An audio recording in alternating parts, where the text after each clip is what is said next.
फिर से बात करेंगे अनदर ड्रामा की। आज का ड्रामा है चाइनीज़ ड्रामा, तो जिसका नाम है मिस्टर बैड। आप लोगों ने चाइनीज़ ड्रामा से अगर देखने शुरू किया तो आपने हिडन लव देखा होगा। तो हिडन लव ड्रामा का जो हीरो है सिर्फ वो ही इसमें है, मिस्टर बैड में। तो आप खुद समझ गए हो कि मैं किसकी बात कर रही हूँ। और एक्ट्रेस की बात करें तो एक्ट्रेस में अगर आपने Chinese boys over flowers meet your garden देखा होगा तो उसमें जो मेन लीड है वो इसमें है। तो ये मैंने आपको ऐसे बता दिया। तो अब कहानी की स्टोरी पे बात करते हैं। तो जो गर्ल है उसका नाम है नानशिंग। वो उसको नॉवेल्स लिखना पसंद होता है, वो अपने फन टाइम के लिए लिखती है। उसके जब फादर की डेथ हो गई होती है तो उसके बाद से वो थोड़ा लोनली सा फील करती है। तो उससे ओवरकम करने के लिए उसने रियलिटी से स्केप करने के लिए उसने नॉवेल्स लिखना शुरू किया। तो एक बार क्या होता है कि उसको एक चांस मिलता है कि वो जाती है एक फाउंटेन होता है फेरी वाला, तो वहाँ पे लोग विश मांगते हैं कॉइन्स पे का। तो वो सोचती है सब यूजलेस है का, फिर सोचती है काश कि मेरी लाइफ में ऐसा कुछ हो। तो उसके गले में जो कॉइन का लॉकेट उसने पहन रखा होता है वो उस फाउंटेन में गिर जाता है, और उसने विश मांगी होती है कि मुझे भी एक अनफॉरगेटेबल लव मुझे भी चाहिए। तो उसकी विश पूरी होती है कि जो उसने नॉवेल में जो कैरेक्टर लिखा होता है विलेन शाहउदी, वही कैरेक्टर उसके पास वही उसी इंसिडेंटली आ जाता है, उसकी गोद में होता है। उसको लगता है कि उसने ड्रीम देखा था कि वो पानी में उसको बचा के लाई है, और जब वो आंखें खोलती है तो शाहउदी उसके पास होता है। फिर वो उससे पूछती तुम कौन हो, मेरे पास क्या कर रहे हो। शाहउदी उससे पूछता है कि तुम कौन हो, ये कौन सी जगह है, तुम कौन हो। तो शाहउदी उसको फॉलो करता है, वो अपने घर चली जाती है तो शाहउदी भी उसको फॉलो करता है। फिर उसको पता लगता है कि नानशिंग ने उसको बुलाया है, समन किया है, उसकी विश पूरी करने के लिए शाहउदी यहाँ इस दुनिया में आया है। तो वो उसके साथ ही रहेगा। तो मैं यह क्या करूँ, मेरे को जानता नहीं है। तो डेली कुछ बेसिक चीज़ें नानशिंग उसको समझाती है। फिर वो कहते हैं मेरे पास रहने के लिए कुछ नहीं है। और वो अपने नॉवल में विलन होता है, तो वही सारे कैरेक्टर्स उसके अंदर होते हैं। वो थ्रेटन करता है नानशिंग को कि मुझे रहने के लिए जगह दो, मुझे नहीं पता मैं इसको क्या करूँगा, किसी को कुछ ना कुछ मैं बता दूँगी तुम्हारी वजह से मैं सिचुएशन में आया हूँ। तो नानशिंग के जो नेक्स्ट अपने उसके अपार्टमेंट के सामने जो अपार्टमेंट था वो उसके फादर का और उसका था, तो वो खाली पड़ा था, तो उसने उसको रहने के लिए दे दिया। तो यहाँ से इनकी स्टोरी शुरू होती है।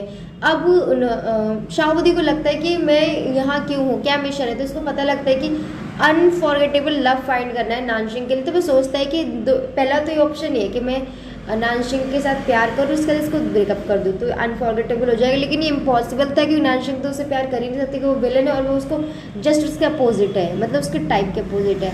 तो उसने सोचा कि वो नानशिंग के लिए कोई दूसरा पर्सन ढूंढता है। वो बहुत सारे ब्लाइंड डेट्स उसके लिए अरेंज करता है, लेकिन इस ब्लाइंड डेट में उसको कुछ इस दुनिया के बारे में पता नहीं होता। हर एज के लोग होते हैं, तो नानशिंग के कोई भी पसंद नहीं आता। नानशिंग चाहती नहीं थी कि वो इस तरह से ब्लाइंड डेट करे।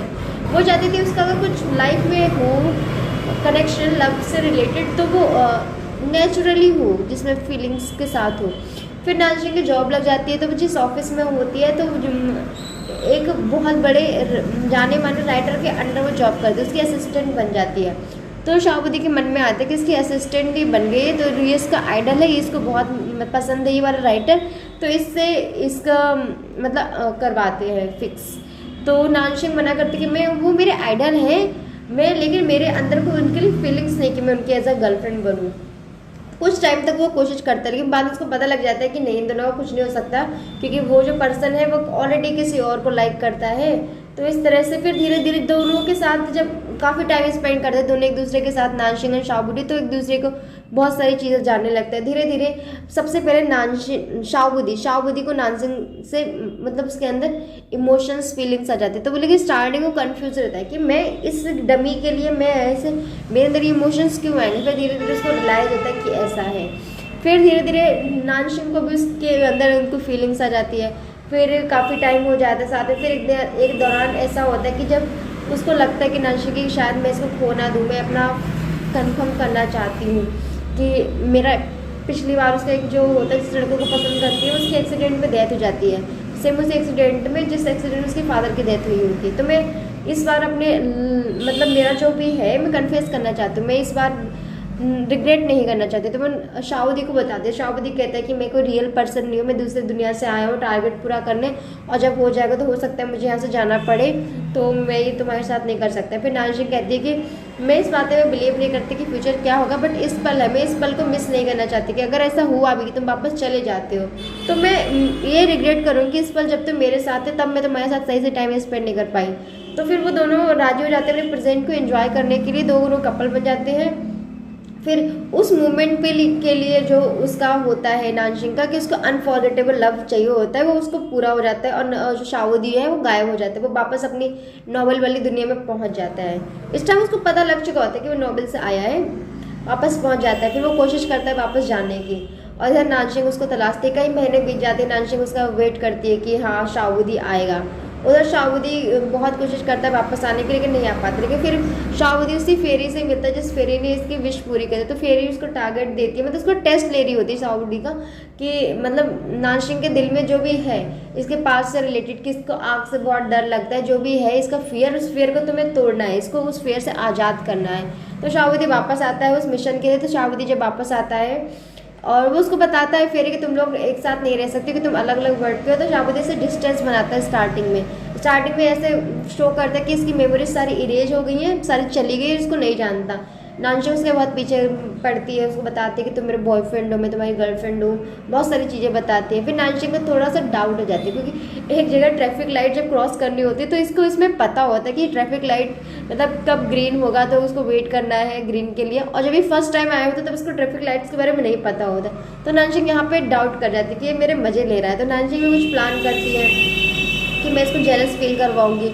तो फिर धीरे धीरे इस तरह उसकी रियलिटी सामने आ जाती है, वो एक्सेप्ट कर लेते हैं कि हाँ ऐसा है, मैं यहाँ सिर्फ एक मिशन के लिए आया हूँ, तुम्हारा जो फियर है वो दूर करना है। तो वो उसका फियर एक तरह से दूर कर देता है, और जैसे उसका फियर दूर हो जाता है वो वापस अपनी दुनिया में चला जाता है। नानशिंग रोती है कि उसका इंतजार करती है, लेकिन उस वक्त जब ये जाता गया पहले वो तुरंत ही वापस आ जाता है। क्यों? क्योंकि जब वो वहाँ वापस जाता है तो फिर उसको बताती है कि ये जो भी था ये तुम्हारा टारगेट था, टेस्ट था, तो तुमने पास किया है और तुमने अपने आप को सेक्रीफाइस किया नानशिंग के फियर को दूर करने के लिए। तो वो उसको ह्यूमन बना के वापस भेज देता है अर्थ पे, और उसके बाद नानशिंग की और शाओदी की शादी हो जाती है, उनके बच्चे हो जाते हैं। और जो राइटर था नानशिंग का बॉस जिससे प्यार करता था उसकी भी शादी हो जाती है, उसकी गर्लफ्रेंड से, उसके भी बच्चे हो जाते हैं। फिर लास्ट एपिसोड में दोनों के बच्चे एक घर में खेल रहे होते हैं। तो ये मतलब अमेजिंग सी स्टोरी है, आप इसको देखेंगे तो आपको बहुत मजा आएगा, इंटरेस्टिंग भी तो है, नो डाउट इंटरेस्टिंग है। तो आप देखोगे बहुत अच्छा लगे। मेरे ख्याल से इसकी रेटिंग 10/10 है, मेरे हिसाब से तो 10/10 ही है।